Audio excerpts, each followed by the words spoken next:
Hi, this is the talk for part 2, What is Creativity, in the Creativity module. And the first question is, what is the definition of creativity? Well, think about the opposite of creativity. What would you say is the opposite of creativity? Destruction? Inaction? The definition of creativity varies greatly among cultures. For example, the Western definition of creativity is the ability to produce something new and useful. It needs to have never existed before, and it has to be useful. If you don't produce something that's new and useful, it might just be something bizarre. And in fact, the definition of creativity has changed over time. An example would be Van Gogh's Starry Night.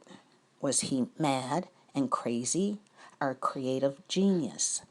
He produced something new and different that was useful in seeing art in a new way. An Asian idea of creativity might be balanced with receptivity. Creativity is the dynamic, the inspired, the get up and produce.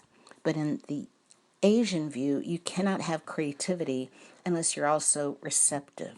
Let it in, chill out, daydream. So the Western definition of creativity is to produce something new and useful.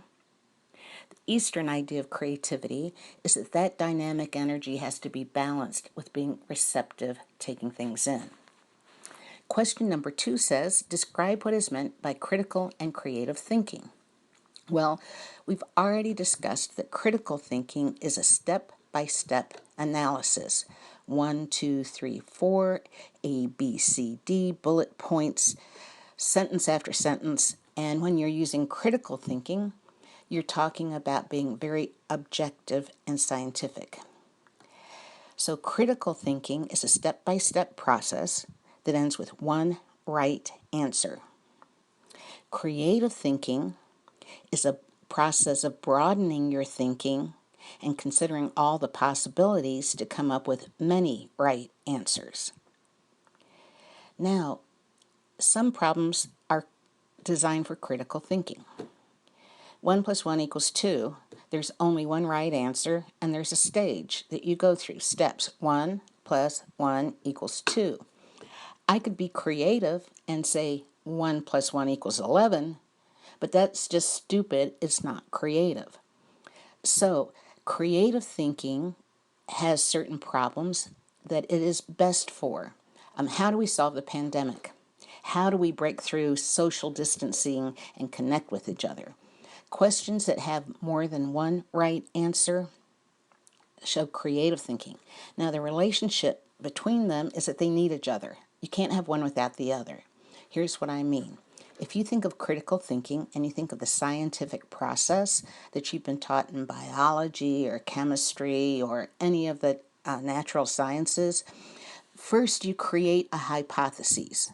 Now, you don't go in knowing step by step what you're going to do. You don't go in knowing one right answer. As a matter of fact, if you think you know the answer, it's not a good scientific experiment. So what you do is you create a hypothesis. You try to make something that's very open-ended where you could possibly have many right answers.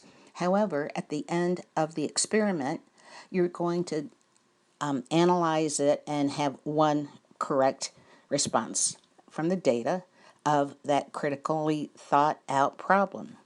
In creative thinking, we also start and usually come up with many ideas and many answers and look at a lot of possibilities. But at the end, when we're making a painting, there's one right color of blue, or there's one muscle that needs to go in the right direction. And so we use critical thinking at the end of creative processes to give ourselves a critique. So the relationship between them is not that they are different, but that they depend on each other. Now, I've told you in question number 3 that everybody has a different type of creative process. It's like your fingerprint. You have a unique style. But Creativity is so valuable in the workplace that many, many, many people who are considered to be creative geniuses, breakthrough entrepreneurs, have been studied. And these studies have shown that although everybody's unique, there are some basic stages of a creative process. Much like your fingerprint is unique, but there's some basic spiral and whirl patterns that you can identify. So you can remember the stages of the creative process as SIDA. She is a dumb ass. I hope I made you laugh, because a good way to remember things is to create a meme out of their initials, and if it's something shocking or funny, it'll come to mind more because you have a positive association. Well, what is SIDA? The first stage of the creative process is saturation, and it's just like it sounds. You soak up information. Now, if you soak up information in the same old way all the time, you go online, you go to Wikipedia, you read the links, you're not going to have a very good product. If you saturate in the creative process, you might want to saturate in many different ways. If you want to be a baker, you might read cookbooks. You might go and think about different countries. You might look at different recipes. You might try different combinations.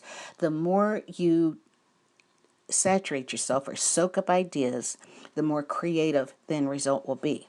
If you think that you're not creative, it may be that you don't let yourself saturate. If you're doing a paper on Shakespeare, you can go to Wikipedia. But if you listen to the music that he might have listened to, if you look at the dress he might have listened to, if you watch videos where they recreate the theaters that his pieces were played in, if you go to a play, that's saturating about Shakespeare, and you'll write a better paper. Now, the next stage, I, is incubation. And incubation is where the idea goes into your unconscious and it percolates a bit. Now, when I say the unconscious, we often have a misrepresented idea about it. Your bossy consciousness is just the top of your brain. And it is the part of your neural network where you have your everyday filter on things. And so you have these kind of connections neurologically where you have a conscious view of things. Well, you might have heard that you probably only use about 2 to 4% of your brain. That's your consciousness. You're using that energy to think and filter things every day. Well, what organ in your body operates, with 96% of it not functioning? That's not why the brain would be there. So if you have 4% devoted to your conscious thinking, then you have 96% unconscious. So when we say somebody is knocked out unconscious, that's not what I'm talking about. Your unconscious is a very powerful warehouse where every single thing you've ever seen, felt, heard, been told, instructed, anything is there in your memory bank. And so your brain stores all of this information. In addition to that, think about your body functions. You can't consciously tell your heart to beat or your lungs to breathe or your voice to talk. That all happens unconsciously. Feelings arise and you cry or you laugh. Sometimes you can't consciously control that. That's your unconscious.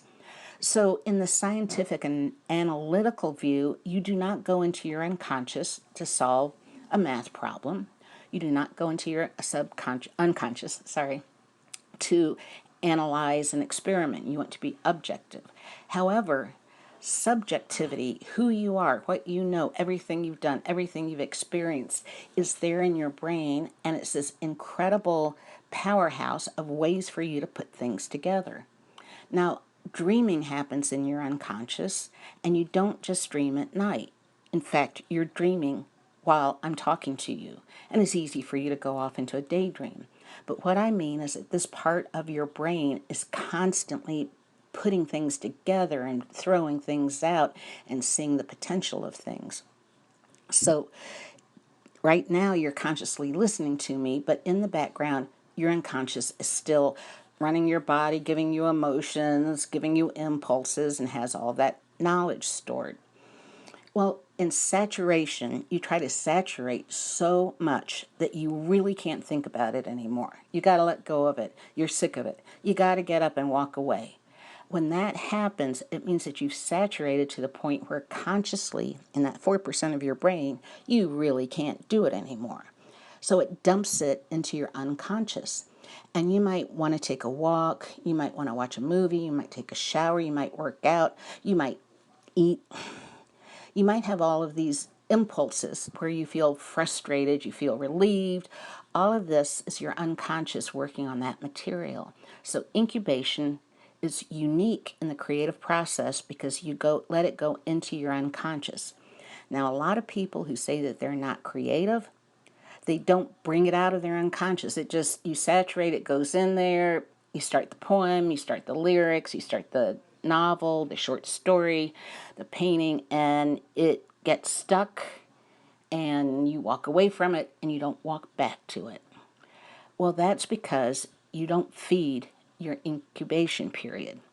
If you keep the paper around or the recipe around and you just are around it a lot, but you allow yourself to percolate, incubate, stay warm with it, check in with it, eventually you're going to get to the next stage of the creative process. S, saturation. I, incubation. D, discovery. Discovery is the aha moment. It's when something pops out of your unconscious and goes back into your consciousness. It gets delivered as a gift. Now, this usually happens when your unconscious is really kind of taking over. Like you're driving a car and you're not really thinking about where you're going. I mean, you are, but you're not. You're taking a shower and you're kind of disengaged. You're falling asleep or waking up and you're kind of half awake, half asleep. You're in the middle of a walk. You're doing something where it's just unconscious, and that lets the conscious mind relax just a little bit, and boom, you have this idea that comes through. So the discovery stage is a very sudden stage of inspiration. Now, the discovery stage is not the last stage. SIDA. Application is the last one. The difference between somebody who is just creative and imaginative is that imaginative people can discover ideas. They go SID and they come up with idea after idea after idea, and it really flows. Well, that's being imaginative, because unless you produce something new and useful, it's just daydreaming, and you have to produce it for it to be creative.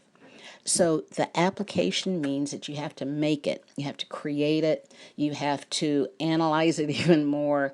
Whatever the subject is, you have to actually do it. Well, the nice thing about the application stage is it starts a cycle all over again. Let's say that I've saturated about ways to bake a pie, and I've incubated on it, and I've discovered this new, really cool food combination that I want to do. It's like a new flavor. Well, I can make pie after pie after pie. I might make 5 different pies to get the recipe exactly right. That's saturation. So you begin the cycle all over again, and it gets more and more refined. So, since we have talked through questions 1 through 4, I'm going to give you a short break here, and we'll stop.